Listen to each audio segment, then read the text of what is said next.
Hello students, today we will take up a new topic. This topic is under the paper Indian Economy, Unit 9, Foreign Sector.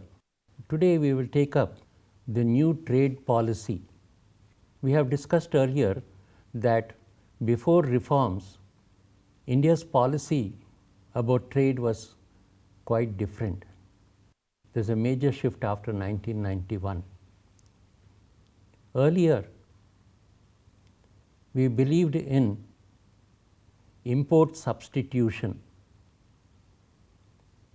We tried to produce things that we are importing so that domestic goods could substitute the goods coming from foreign countries. And when it came to exports, we wanted to promote exports. So promotion of exports and substitution of imports was the policy that we had, the broad policy that we had before reforms period.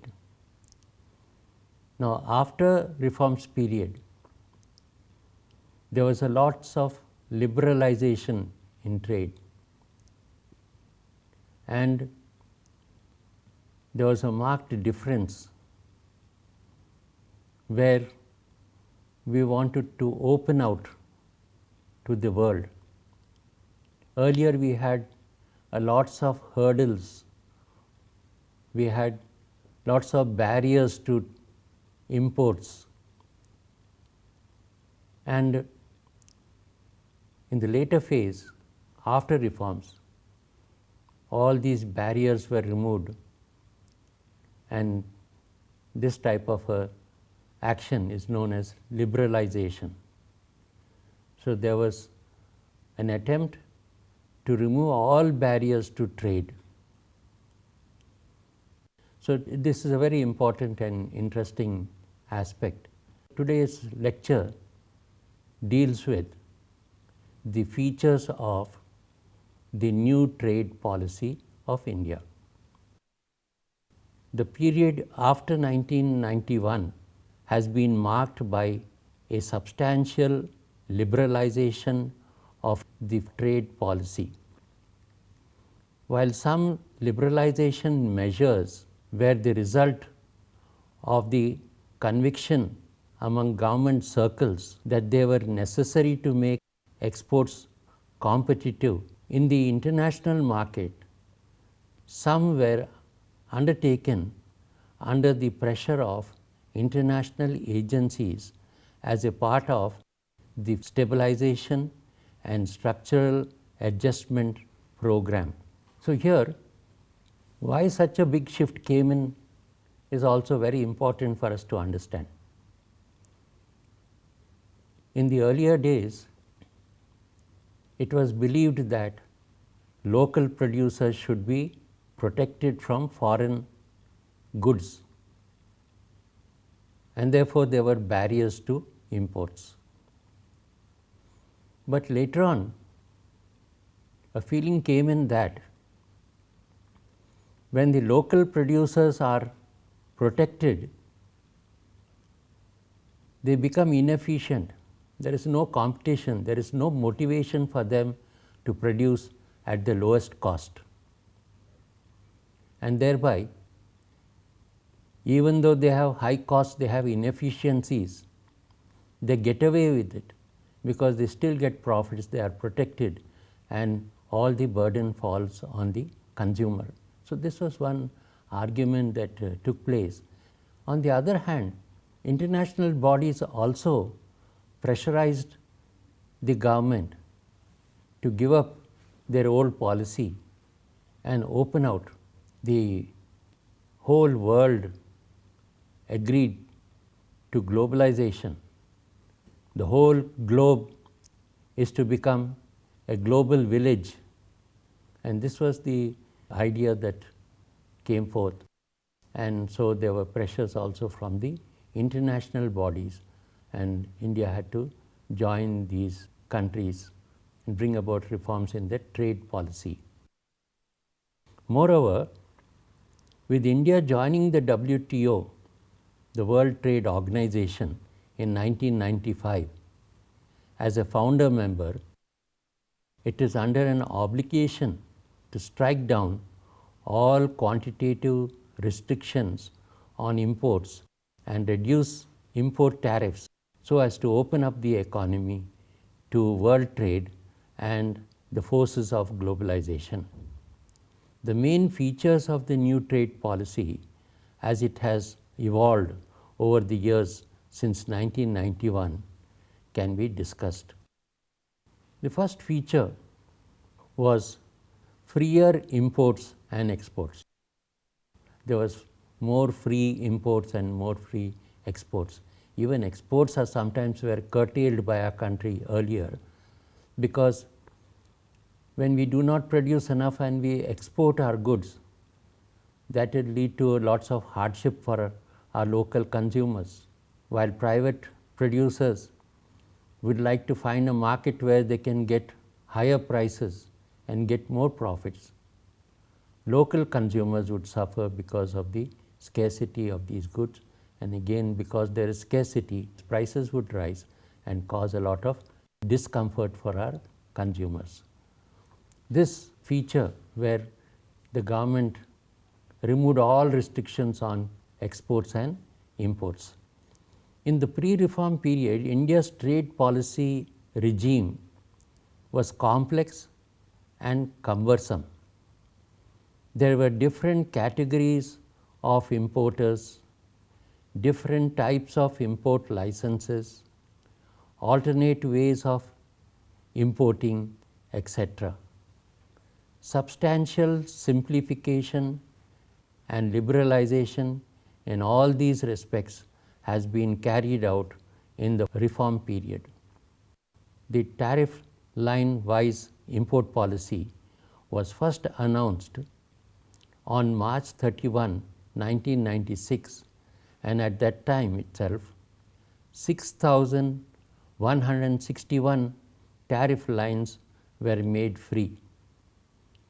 Till March 2000, this total had gone up to 8,066.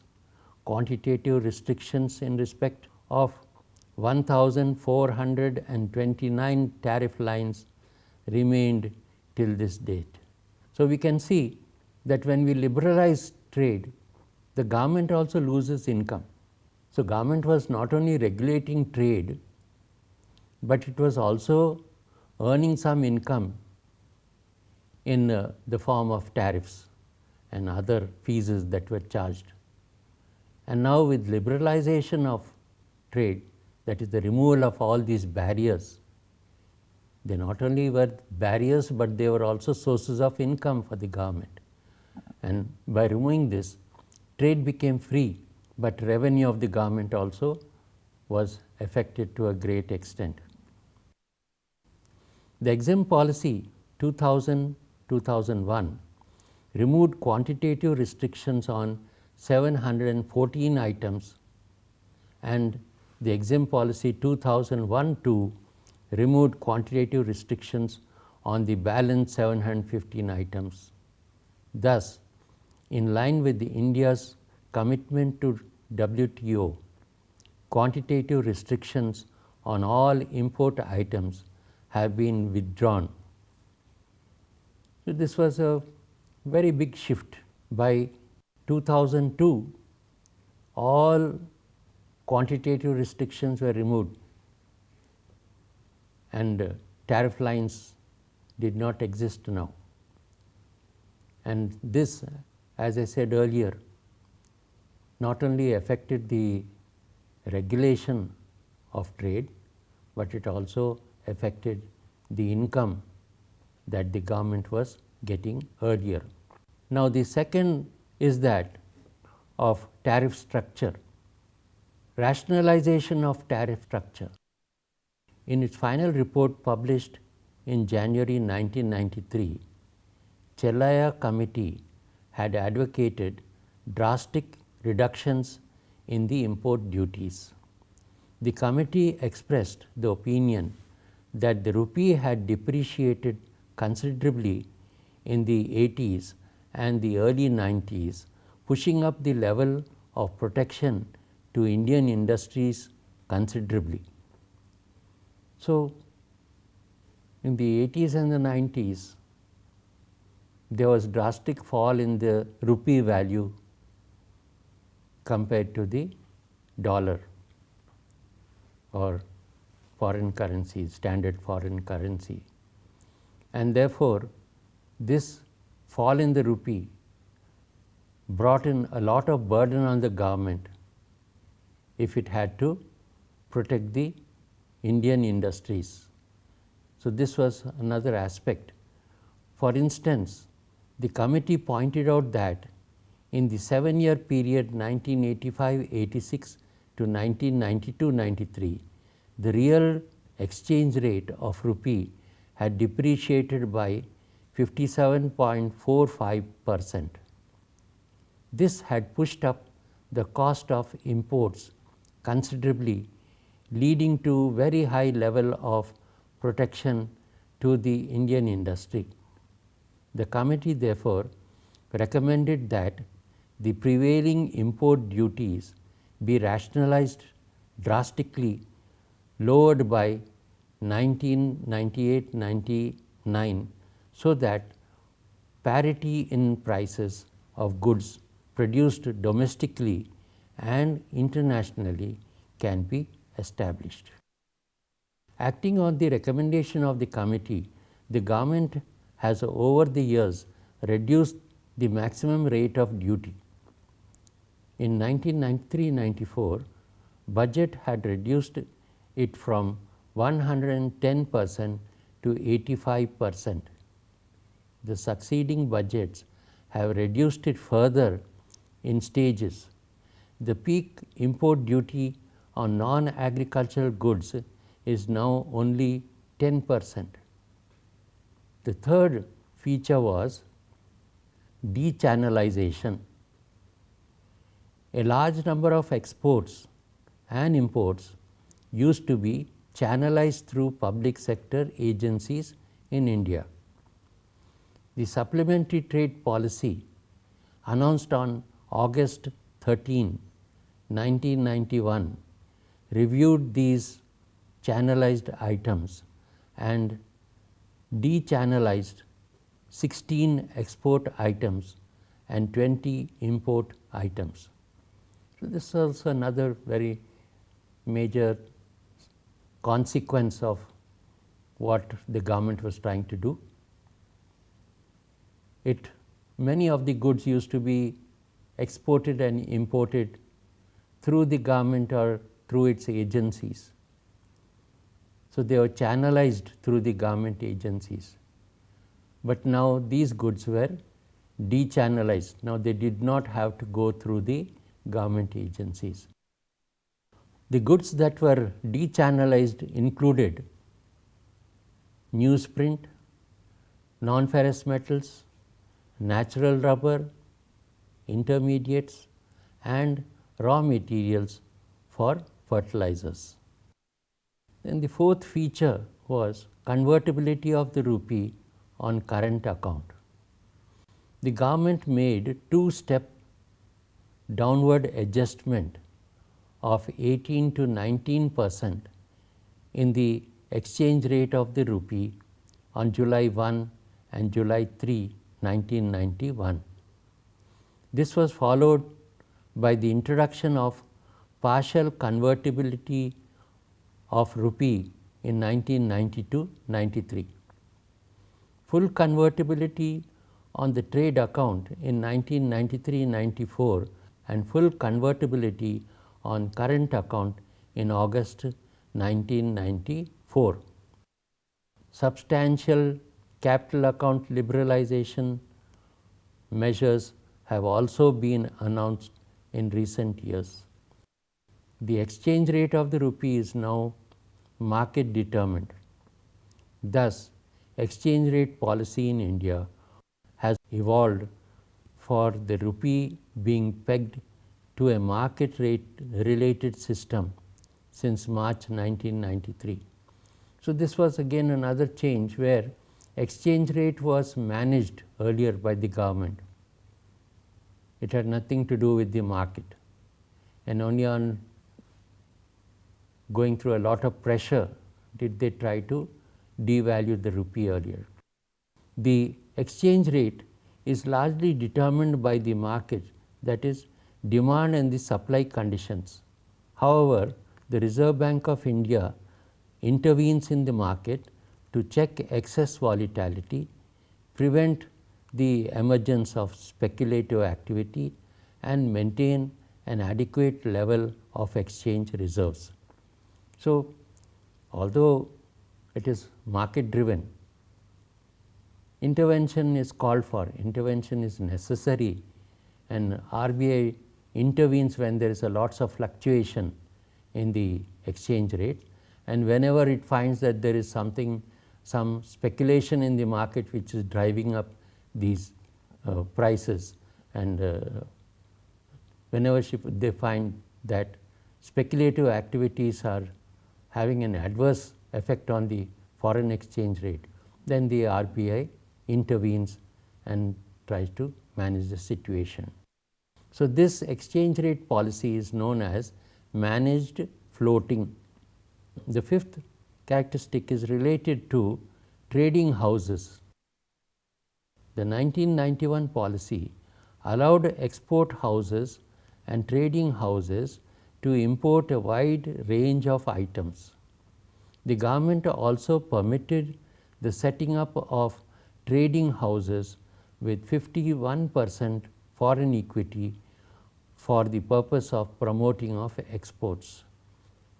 Under the 1992-97 trade policy, export houses and trading houses were provided the benefit of self-certification under the advanced license system, which permits duty-free imports for exports. The third supplement to Foreign Trade Policy 2004-9, announced in April 2007, divided export houses into 5 categories. Export house is the first one, 2 star export house, 3 trading house, 4 star trading house, and 5 is premium trading house. The exporters were granted such status on achieving exports of rupees 20 crores, rupees 100 crores, rupees 500 crores, rupees 2,500 crores, and rupees 10,000 crores respectively. This was all an effort to increase exports. Were divided into 5 groups based upon the value of the goods that they exported.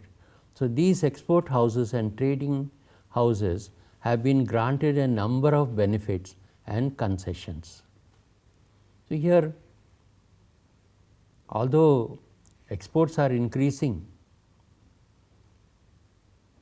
incentives have to be given, and if some of these incentives are going to the foreigners, because 51% of the shares are held by foreigners, then there is some amount of